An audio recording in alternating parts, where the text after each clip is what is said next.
Assalamualaikum warahmatullahi ta'ala wabarakatuh. Um, Today we were going to tackle about the chapter 18, which is the in Madrid 1890 to 1891. So this is the story of Rizal where this is the mid story of Rizal where his hardship and compassion becomes a real significance within the history of Filipinos. So um, in August 1890, Jose Rizal arrived in Madrid, Spain. His main purpose was to seek justice for the people of Calamba, especially his family and other tenants who were suffering from under the Dominican friars. During this time, Rizal experienced many disappointments and hardship, but he continued his mission to defend the rights of Filipino. He almost forgot that he has a rival, or he almost fought his two duels, which is the one with Antonio Luna and other with Wenceslao y Retana. The critical moment of his life. On top of his misfortunes, Leona Rivera deserted him to marry an Englishman. Such betrayal of a woman whom he loved faithfully for much more than 11 years. It broke his heart. Fortunately, he survived the bitter pangs of love, disillusionment, and continue his mission to redeem his oppressed people.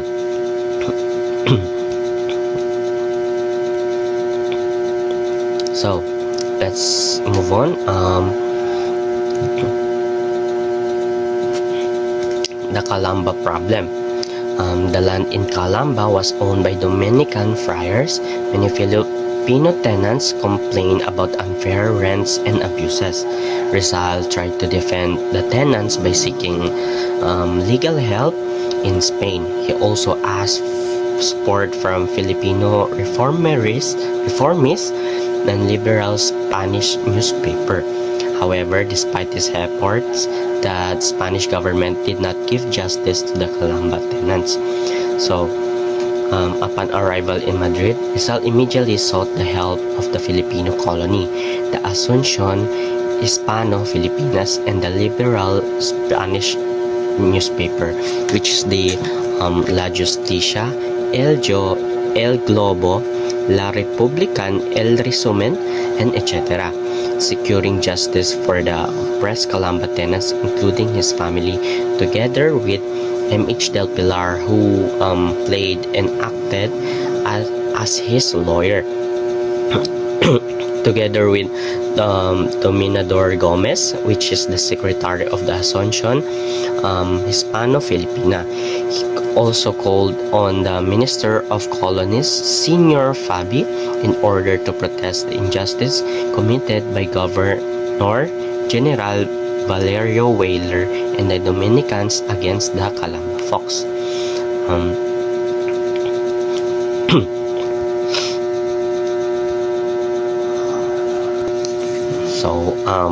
More terrible news reached Rizal in Madrid as he was waging a futile fight for justice. While the Dominican friars ordered the eviction of the Calamba tenants, several of Rizal's relatives were arrested and deported to Mindoro. They are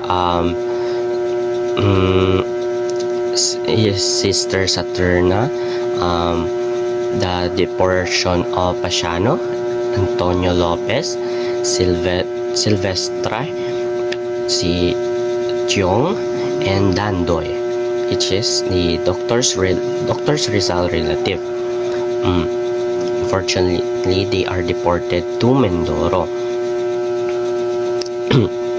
Even Rizal's parents were forced to leave their home. This event caused Rizal's great sadness because he felt hopeless while being far away. So while being away, Rizal didn't give up and fought for his rights and for the rights of his family. Especially he is in the Madrid, and his family is from Philippines, which makes the battle unfair and has a little bit of mistreatment. In his desperation, Rizal sought the aid of the liberal Spanish statesmen who were former members of the ministry, such as Becerra Mora and etc. Again, he was disappointed, for this statesmen merely gave him honeyed words of sympathy and nothing else. This to give him what they call sugar coating, despite of hardship that he really indulged. So Blumentritt in late Lemert's hearing of his friend's plight, urged him to seek Queen Regent Maria Christine. So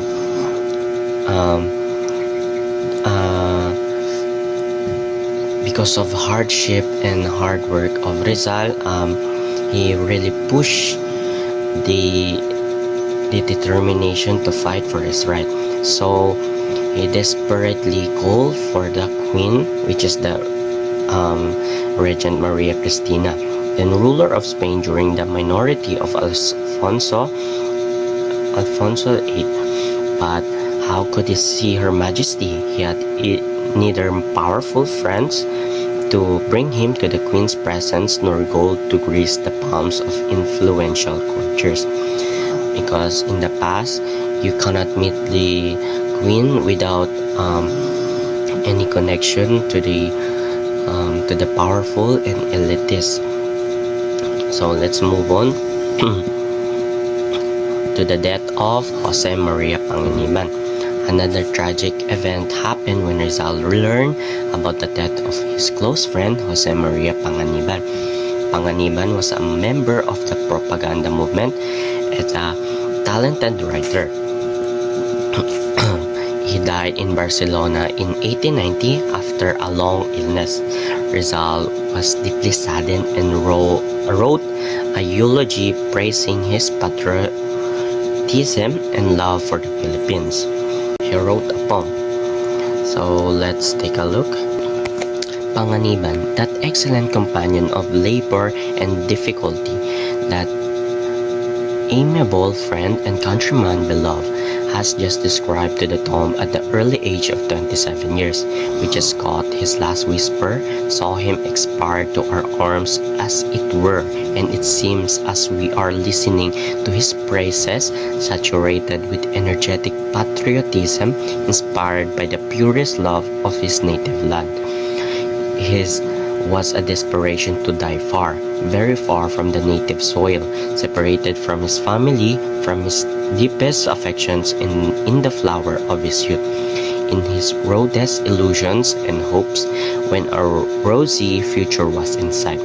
That is why his last words were of a loving remembrance of his idolized fatherland, were a heartfelt farewell to the Philippines. And if we still take into account certain events of his life consecrated to a most vehement love of his native land, we understand the sorrow his heart must have felt to see buried with him legitimate hopes, ardent desires, and just aspirations.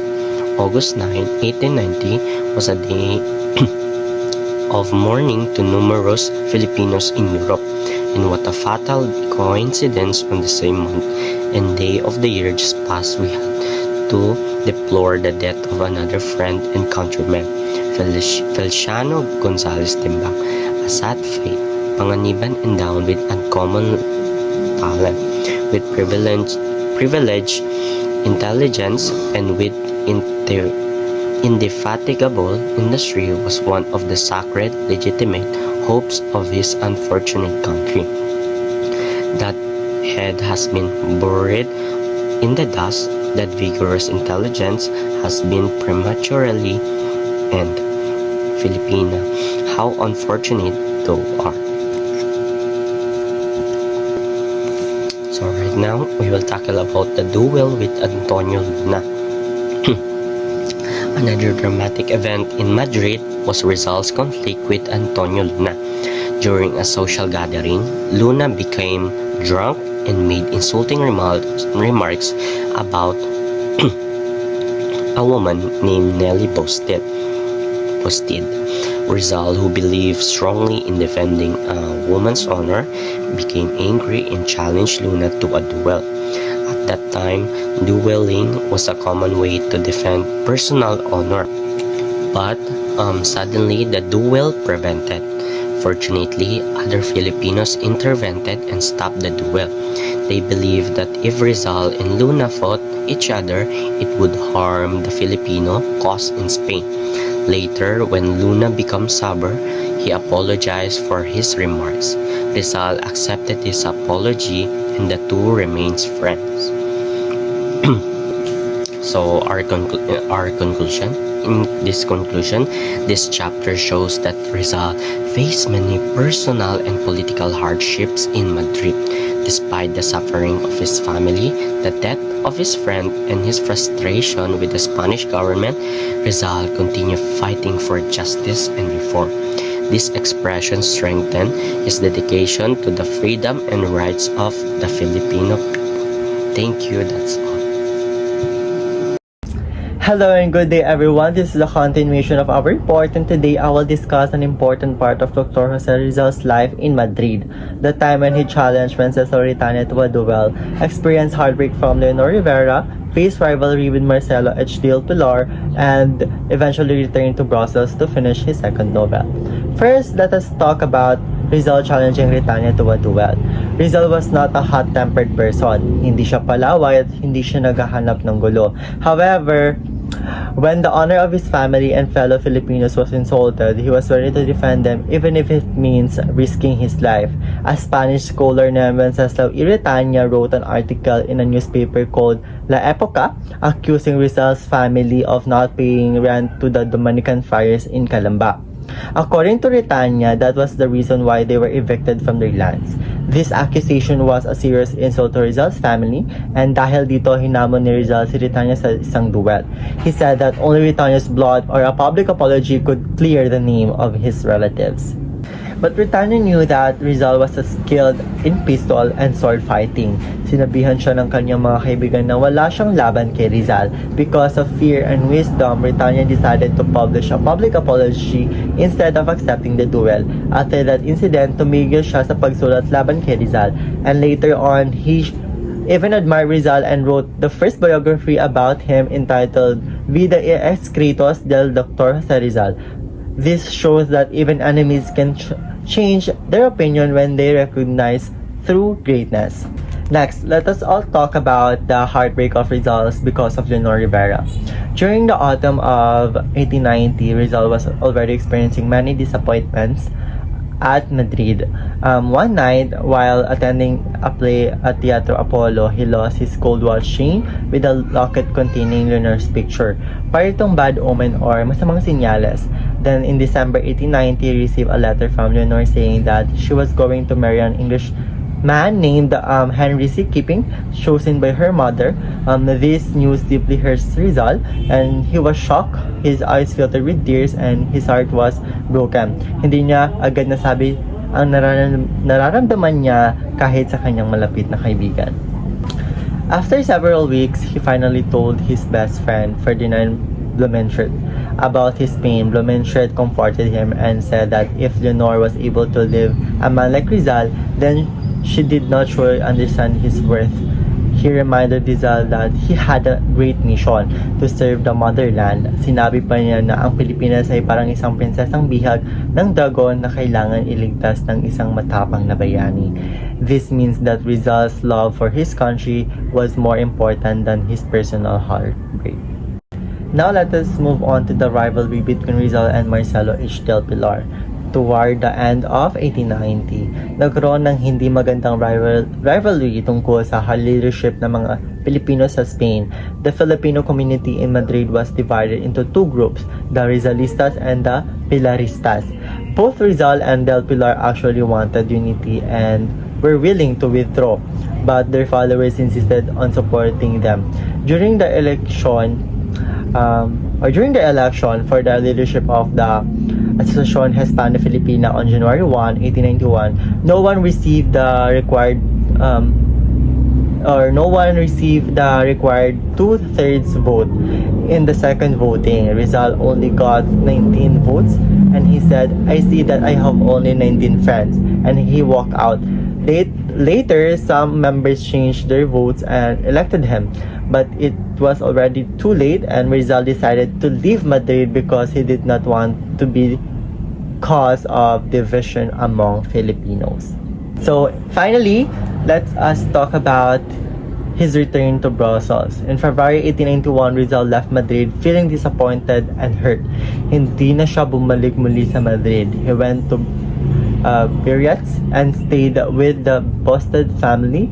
Because of loneliness, he even proposed marriage to Adelina Bosted, but it did not succeed. After that, he went to Paris and stayed with his friend Valentin Ventura, and even planned to move to Hong Kong and practice medicine. And his friend Josema Basa was willing to help him. However, instead of going to Hong Kong, he returned to Brussels. The main reason was to finish his second novel, El Filibusterismo. Despite his heartbreak, rivalry, and personal struggles, he continued working for his mission for the Philippines. This part of Rizal's life shows that he was not only intelligent but also courageous and principled. He defended his family's honor, endured heartbreak, sacrificed his personal happiness, and chose unity over leadership position. Sa kabila ng lahat ng sakit at problema, hindi niya iniwan ang kanyang responsibilidad sa bayan, and this proved that Rizal's life was full of sacrifice, not only political but also personally. So yun lang. I hope you learned something and have a nice day. Thank you po.